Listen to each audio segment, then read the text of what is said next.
Basi napenda nichukue nafasi hii kushirikisha jamii kuwa ofisi ya mkurugenzi ya mawasiliano ya Ikulu iliwahabarisha wananchi kuwa maaskofu wetu walikutana na Mheshimiwa Rais wa Jamhuri ya Muungano wa Tanzania, na katika mazungumzano yale waliongea vitu vizuri kwa ajili ya nchi yetu. Kwa hivi nilitaka kutaarifu pia jamii kuwa maaskofu wameniagiza, hasa Rais wa Baraza la Maaskofu Katoliki Tanzania, ambao ndio walienda kwa kuwakilisha baraza zima kadiri ya maamuzi yao na utaratibu wao.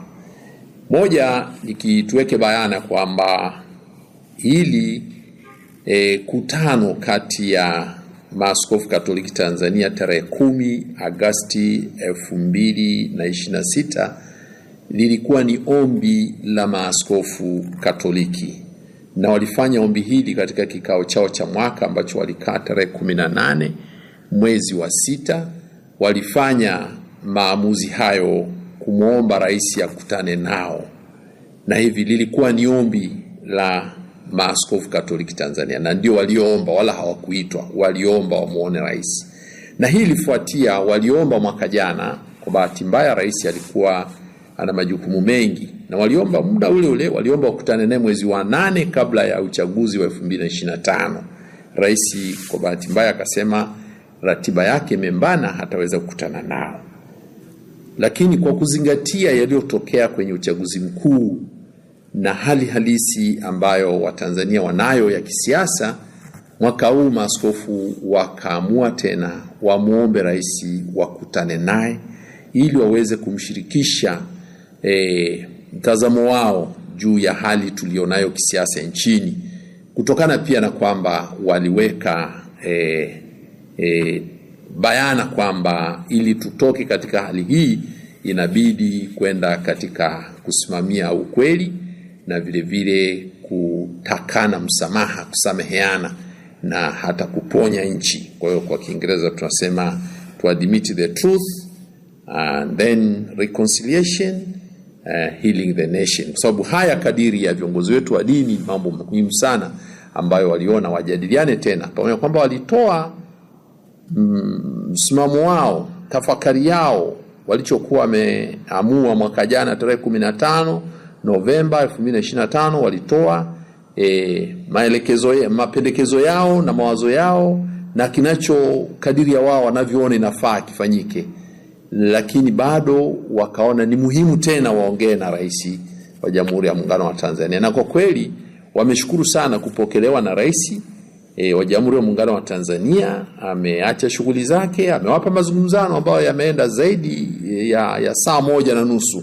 Kwa hiyo imekuwa ni mazungumzano mazuri kati yao, na wameweza kumshirikisha wao wanasema nini juu ya hali tulionayo ya kisiasa, na wamempa andiko rasmi ambalo lina kurasa kama 4 hivi, ambalo wamemkabidhi, wamemsomea lote na wakamkabidhi, na halina tofauti sana na lile tamko au ujumbe wao walioutoa mwaka jana mwezi Novemba tarehe 15 2025. Kwa hiyo tupenda wananchi wafahamu kwamba lilikuwa ni ombi la maaskofu, hawakuitwa, walienda wao wenyewe wakiona ni muhimu kwa taifa kufika mahali tuweze kukubaliana na kilichotokea ni kitu gani, tukilaani hicho hasa cha mauaji na uharibifu wa mali. Halafu basi maaskofu wanasema sasa tufike mahali tuponye nchi na mambo mengine yaendelee, na hayo yaliyosababisha watu waingie katika hali za kuandamana na nini, basi na yenyewe yashughulikiwe.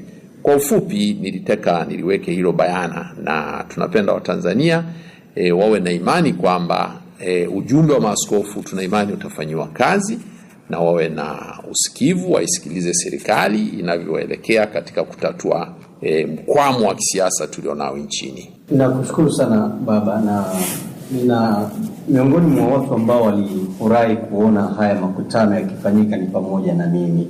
Hebu tuambie hali ya mkutano huu ilikuwaje kati ya rais pamoja na viongozi wa Baraza la Maaskofu? Kwa kweli hali ilikuwa nzuri, kuzingatia kwamba rais mwenyewe ameridhia.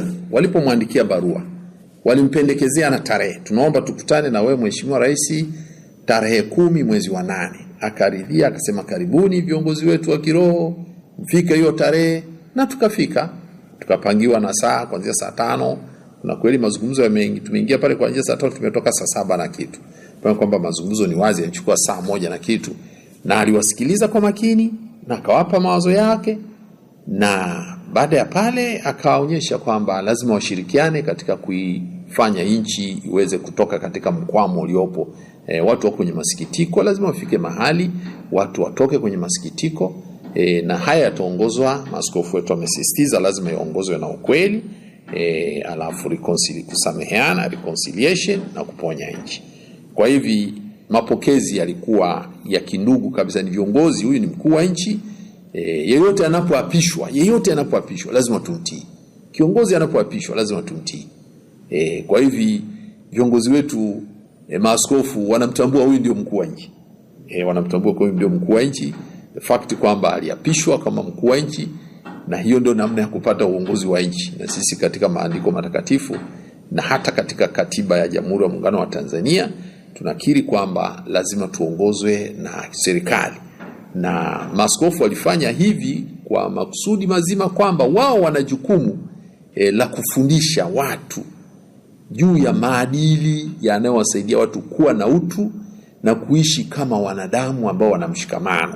Lazima watu waishi kindugu. Ni kazi ya maaskofu kufundisha, na hili hawahitaji kuomba ruhusa kwa mtu, wanalifanya. Ndio maana wanatoa matamko, wanatoa mahubiri. Sasa na wanapotoa matamko na mahubiri, kwa kweli huwa hawaingilii mtu, wanatoa tu kwamba sasa hivi jamani, tupendane, tuheshimiane, tusikilize wakubwa katika yaliyo haki, tufuate haki za binadamu. Haya wanafundisha viongozi wetu wa dini, na hichi rais hajakisema kwamba hakipo, kipo.